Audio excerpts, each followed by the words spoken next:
y avait quand même une homophobie d'État.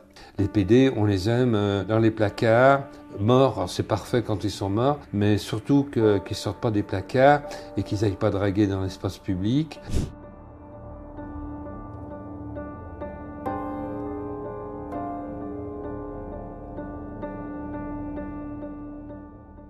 J'ai vraiment été accusé, inculpé, condamné 3 fois. Donc, Club Manhattan, c'est le nom d'un bar gay à Paris. Un bar bordel, comme on disait, où il y avait une sexualité hybridée qui venait des États-Unis, une sexualité de groupe plutôt hard. Et donc, j'ai été arrêté lors d'une soirée par des policiers qui s'étaient infiltrés, qui ont fait une provocation, qui, à mon avis, ont participé avec nous à nos ébats.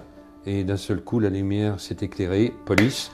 Et donc, on a tous été embarqués. On a été menottés, on a après été dans des fourgons policiers et on a été transférés au quai des Orfèvres, à la police judiciaire.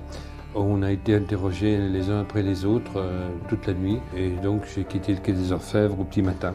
En plus, les homosexuels étaient perçus comme des malades mentaux par l'Organisation mondiale de la santé. Tout était contre nous, la religion, les lois étaient très en retard. Il y avait quand même une homophobie d'État. C'est-à-dire que les PD, on les aime chez eux, dans les placards, morts, c'est parfait quand ils sont morts, mais surtout qu'ils sortent pas des placards et qu'ils n'aillent pas draguer dans l'espace public. Donc on a été condamnés en première instance au tribunal de grande instance de Paris en 1978. Nous avons fait appel à la grande surprise du parquet parisien. Et alors, le top du top, nous sommes pourvus en cassation. C'est-à-dire que pour la première fois en France, des PD allaient jusqu'en cassation. Alors, on ne disait pas gay, on disait homo. Moi, j'aime bien le terme PD, c'est de la façon dont on était traité, entre autres par les policiers, par la justice, etc.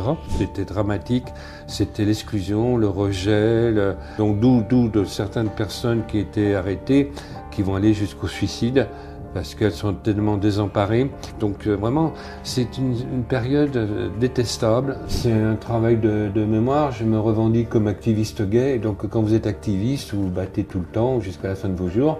Je parle au nom de tous ceux qui sont plus là, qui ont disparu souvent dans des conditions tragiques, puisque quand vous étiez condamné, vous perdiez tout, votre logement, votre emploi, votre famille, etc., etc., etc. Et souvent vous étiez acculé au suicide ou des choses vraiment sordides. Et ils ont droit à une certaine reconnaissance. Donc on parle de réparation. Alors c'est vrai, normalement on répare des choses abîmées. Et là, en l'occurrence, il y a eu énormément de gens qui ont été très, très, très abîmés.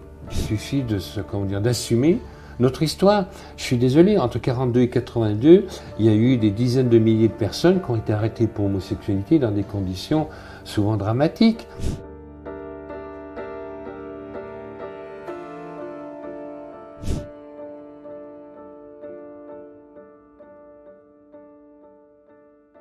Les plus jeunes, notamment les jeunes LGBT, pensent que tout est acquis, alors que je pense que l'histoire, elle n'est pas linéaire, il y a des hauts, des bas, et quand on voit ce qui se passe dans certains pays européens, que ce soit en Hongrie, que ce soit en Pologne, sans parler de la Russie, voilà, y compris dans notre pays, les actes homophobes, transphobes et compagnie n'ont jamais été aussi importants. Je répète toujours, si vous ne connaissez pas votre histoire, dont l'histoire que je viens d'évoquer, c'est-à-dire en effet la répression, vous êtes appelé à la revivre. Jamais rien n'est gagné. Attention, attention, attention. J'ai un devoir d'être présent pour rappeler les choses, en effet, pour qu'on évite qu'elles se répètent.